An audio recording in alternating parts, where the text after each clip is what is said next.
Little Red Riding Hood. A long, long time ago, there was a very beautiful girl. Her mother had made her a nice little red hood, and she loved it so much she wore it everywhere.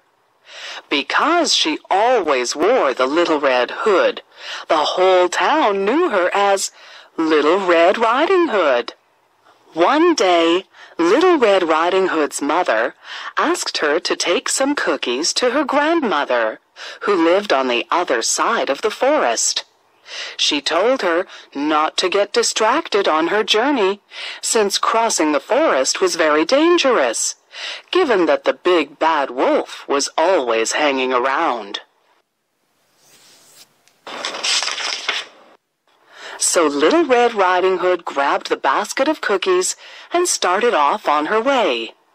She had to cross the whole forest to get to her grandmother's house, but she wasn't scared.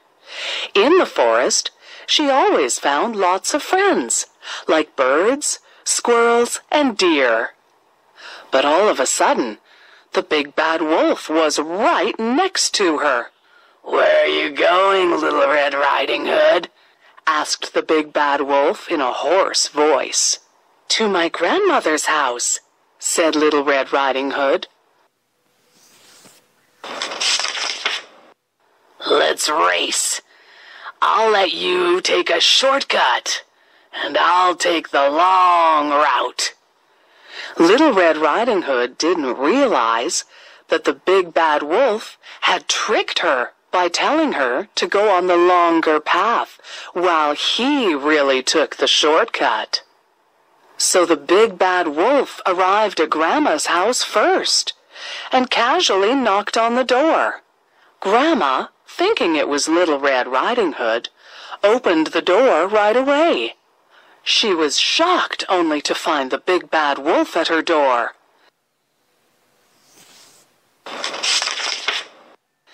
He wasted no time and ate her right up, got into her bed, put on her hat, and waited for Little Red Riding Hood.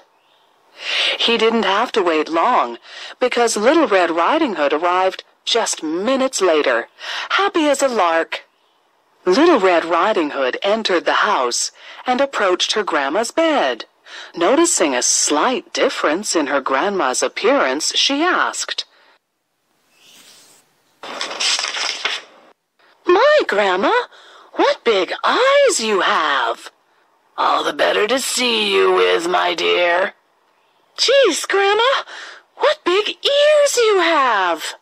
"All the better to hear you with," said the wolf. "My, oh my, Grandma, what big teeth you have!" "All the better to eat you with." And just after saying that, he jumped on Little Red Riding Hood and ate her up, just like he did to her grandma.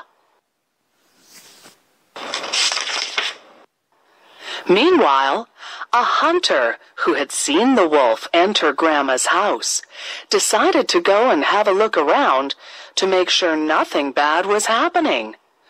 He saw that the door was open and the wolf was inside on the bed sleeping, since his stomach was so full. The hunter pulled out a knife and cut open the stomach of the wolf. Little Red Riding Hood and her grandma were still alive and well.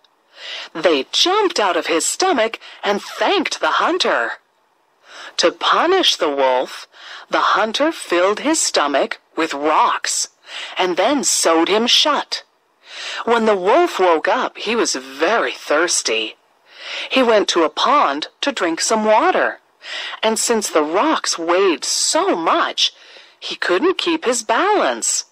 He suddenly fell into the water and drowned. Little Red Riding Hood and her grandmother only suffered a little scare, but Little Red Riding Hood learned her lesson. She promised her mother that she would never again talk to strangers. From that moment on, she listened to the advice that her mother and grandmother gave her.